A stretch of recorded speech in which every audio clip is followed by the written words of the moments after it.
If looking at the chart on my display right now has you thinking that the best days in the parabolic rise for Bitcoin is now in the past, that the spot ETFs have been approved, I'm here to show you that the perfect storm for the Bitcoin bull run of the decade is brewing right now behind the scenes. Hey guys, Sheldon Evans here, welcome back, or if you're new here, don't forget to hit the subscribe button and turn on all of those bell notifications. So as you can see, I've got 4 points marked out here on my display right now, and each of them marks the top of Bitcoin bull runs in the past. And each of them also signifies a point of approval of some sort of ETF. In the past, of course, the futures ETF, and we just recently got the spot ETF approvals, one of the most monumental, greatest, most looked forward to days in the history of Bitcoin. But there's some correlation here. As you see, each of these times has marked a significant decline in Bitcoin from the top of the 2017 bull run to the mid-2019 bull run, as well as the top of the 2021 major parabolic bull run. Now we have a spot ETF approval around the same time, after we've had significant rise from around 15K for Bitcoin up to around $49,000. Now, what would spark further growth for Bitcoin, if not speculation? The speculation that let us get to the point that we're at right now in anticipation of the spot approval. Well, we have to look forward to the next speculative event. And I'm going to show you how there's quite a few events lined up, at least in the coming year or 2 years, that could spark the potential bull run of a decade, and see how that capital flows back into your pockets if you make the correct bets. Now, we've heard the comparison that gold is very similar to Bitcoin, or that Bitcoin is the new age digital gold. Now, if we look in the past, what happened after the gold ETF was approved, the spot ETF in 2004, gold went on to do a 400% gain in the coming 7 years. Now, if you're in the world of crypto, or if you're in the world of Bitcoin, this seems pathetic. It doesn't seem like a great gain at all, considering that simply since November 2022, we've done a 200% gain from the bottom of the market. And if we go back to 2019 or 2020 when we had the COVID crash, we're still up around 1,300% and around 1,800% to the prior all-time high. So a simple 300 or 400% gain over the next 7 years might not seem appealing at all. That's why I'm here to show you that it's important that you place your bets in the correct places if you want to capitalize on the upcoming bull run.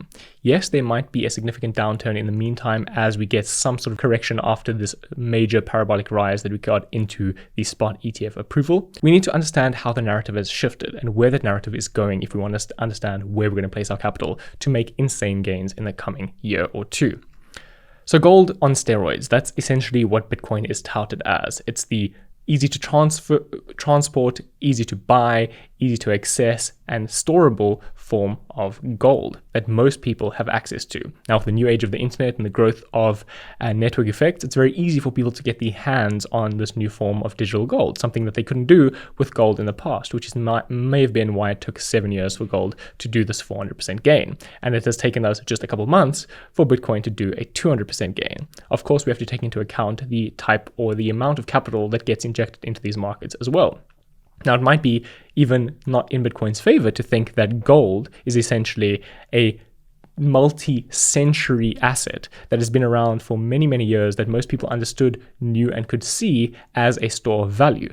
It was simply the ETF that came into play that allowed people easy access to that.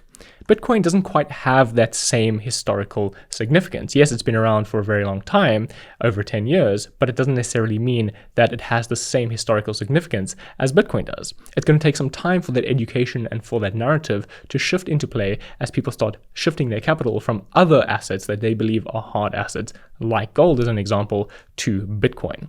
But in the meantime, while that happens, it's going to be a slow and steady rise to new all-time highs as Bitcoin gains dominance in this market of hard assets or stores of value. Now, what I really want to talk about here is why this is important to understand where this capital is flowing in the market. You might have seen some form of this chart somewhere on the internet if you've been or spent any amount of time in crypto in the past, and that's the flow of capital from fiat to Bitcoin to large caps to mid caps and to small caps. Now, I think the cycle is going to be disrupted heavily in the upcoming bull markets. And the reason that I say this is that it has already been disrupted slightly with the introduction of stablecoins, one of the most valuable assets or parts of the crypto ecosystem that I do believe has the potential to bring in millions of people into the crypto ecosystem. Because people don't necessarily just immediately abandon fiat entirely in favor of crypto. They still want access to both, or they want the ease to switch between them. And that's why stablecoins are valuable and have allowed people to maintain or enter and exit the market quite easily by sitting on the sidelines in some form of stablecoin. But there's something else that happens now with the introduction of this ETF. You see, capital in funds like these exchange-traded funds, these ETFs, is sticky. It's stickier capital that doesn't really allow, or does actually allow, ease of transfer and more liquidity in the market, but the funds are sticky. People are less likely to trade in and out of these ETFs once they've allocated some part of their portfolio to these ETFs. And we can see that simply with the GBTC conversion rate. With billions of dollars in the fund and only a couple $100 million in outflows over the past couple of days, doesn't necessarily mean that people are exiting Bitcoin entirely after there are many new options with much lower fees after the approval of the new ETFs. So it shows that the capital in these funds is very sticky. Now, why is this important? Well, it's important because we're going to take a look at some on-chain metrics like Bitcoin's percent of supply in profit, a metric that in the past has signaled tops of markets because as people obviously enter a period of profit, or when their portfolio is in profit, they start taking some of this profit and start taking some of their capital off of the table. And you can see that in the past. The tops of markets have generally appeared during periods of high percentage of the supply in profit, around 97% in 2018. We can see in 2019 around 89% or 90%. We can see 2021 we had around again above 90%, and the second peak in 2021 we again above 90%. That was the peak of the market. Now we're approaching these ranges again quite slowly at the moment, but it has accelerated obviously over the recent rise from 15K as much of the supply has gone into profit. Now, this could mark the top of a market, of course, but what we need to think about here is how the supply or how the people are going to start taking profit, especially if we're thinking about game theory here in the future, as more of this capital doesn't necessarily go directly into Bitcoin and into self-custody, but rather into these ETFs. How is this metric going to change as people do or do not take profit as Bitcoin enters a parabolic or maybe slow, steady growth to the upside? Now, you can imagine if Bitcoin has a slow, steady rise to the upside over the next 7 years, just as gold did after their ETF approval, what will happen to Bitcoin's percentage of the supply in profit? Well, I believe that what will happen here is that we will start seeing a stickier version of Bitcoin, less profit taking over periods of time as Bitcoin becomes more of a stable, less volatile asset as its market cap grows and becomes some sort of world reserve asset, as many people believe and hope it to become, which I do believe as well myself that it has the potential to do. So if this is the case, I believe that the flow of this capital will be disrupted heavily. Why? Well, if you're buying Bitcoin through an ETF and not necessarily on-chain custodying it yourself, you can't necessarily sell that Bitcoin very easily and shift those profits into other altcoins in the market and move that capital into stable coins or into smaller cap or larger cap cryptocurrencies because you've bought it through an ETF. And the reason you bought it through an ETF is because you struggled to get Bitcoin without the ETF in the first place. The reason these ETFs exist is to make it easier for you to get access to Bitcoin. So who will be looking to take profits? We're looking for the older holders to be taking profits. So the longer a coin is in a wallet, we can look at the dormancy rate. And this will help us understand how long coins stay in a wallet before a Bitcoin is moved or exchanged or traded or destroyed. Now, as time goes by, I believe that the dormancy rate has to go down in order for us to see those profits move into other capital tokens such as Ethereum, Solana, Cardano, whichever token you're looking at, especially the microcaps and the smaller cap tokens. We're going to be looking for the existing participants in the market, or at least in the future, new retail participants, self-custodying participants, people who have Bitcoin and have access to the capital themselves and aren't necessarily buying that through the ETFs, to be taking that profit and shifting it into the rest of the market. So while we wait for the ETF to take time and gain market share and gain their customers and their clients moving some of their portfolio into Bitcoin, we will rely on the existing participants or the self-custodying participants of the market to start selling their Bitcoin or selling their Ethereum, whatever they hold currently, and shifting those profits into the other altcoins or into the market, especially if they're buying through the ETF. We're going to have to rely on only those who have self-custody of Bitcoin to be selling that and moving those profits into the rest of the market if we want to see this flow of capital exist, and we want to see a parabolic, crazy, opportunistic bull run like we've seen in the past. And I do believe that is possible and is going to happen as long as the ETFs are marketed correctly.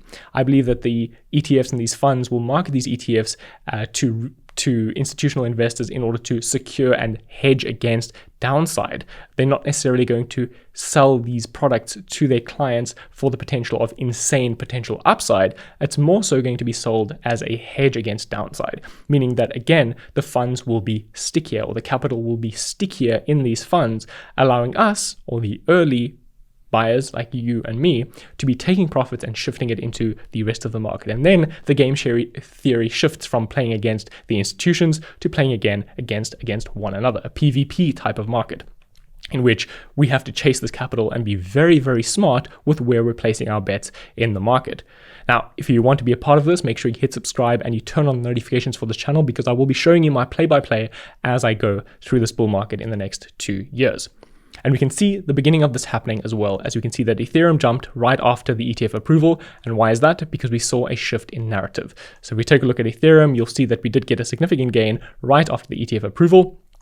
Let's take a look here. We got around a 20%, I think at the time of this recording, it was around a 15% gain in Ethereum after the approval of the Bitcoin spot ETF. That just shows us that people took profits from Bitcoin, shifted it into the next potential narrative, which of course is the Ethereum ETF that could get approved now that we know BlackRock's history and we know BlackRock's approval rate. Yes, BlackRock in the past has had pretty much a stellar approval rate when it comes to ETFs, and it was almost a guarantee that they would get this approved. But now that they've entered into the crypto sphere and they've got that approval, we see the headlights shining on next potential ETFs like the Ethereum ETF. Now, this might not get approved. Whether it does or does not, it doesn't matter. All that we're looking at here is that the narrative is shifting to this. And I believe that this narrative will shift quite frequently throughout the next bull run, as people start eyeing different tokens that they believe an ETF would come from, as many of these funds want their clients or wants Wall Street to get their hands on this industry and get their fair share of this potential crazy parabolic bull run that we're about to enter, which in tune is actually going to be fueled by the institutions buying and then causing the retail parabolic FOMO rally that we will see, I believe, in the next year. But there's a couple things, as I mentioned in the beginning of this video, that are lining for the perfect storm for this bull run. And of course, that is the timing of the market. The ETF is perfectly in line with some sort of correction now as we head up to the Bitcoin halving. Now, you know, in the past, Bitcoin halvings have been a catalyst, or at least the beginning of a catalyst to a parabolic Bitcoin bull run, simply being that there are fewer Bitcoins coming into existence after the halving and more people are selling or holding onto their Bitcoin, at least the miners are holding onto their Bitcoin until Bitcoin gets into a period or price that they are comfortable to sell at, and it makes it profitable for them again to mine. So we've got one catalyst there. The second is, of course, an election year. Markets generally do very well in election years simply because they want to change the market sentiment. They want to change the sentiment of the voters in order to get re-elected. They want to make markets look very good. They want them to make the economy look healthy. So they're going to do everything in their power to make that look good. And what does that mean? It means that the markets are going to go up. And if traditional markets go up, same thing is going to happen for crypto. We've seen that in 2020 when we had the initial crash and the market started going crazy. Gold is at an all-time high now as well, right after that crash. So you guys can remember we had the crash in 2020, then we had a huge run to new all-time highs, and this happened across markets. I believe the same thing is going to happen again as we have entered this election year. And the final thing is, of course, potential rate cuts. Now, you can go to the CME Group website and you can take a look at this for yourself. Now, at the moment, there's a 100% probability that we're going to get rate cuts sometime mid this year, lining up very similarly to the timeline of the Bitcoin halving. Now, of course, this will change as time goes by and these probabilities will change. But right now, most people are anticipating some sort of rate cut. We just did get CPI numbers that came in slightly higher than expected, which isn't great. And maybe they will keep the hike, the rates at the same rate. and there won't necessarily be cuts.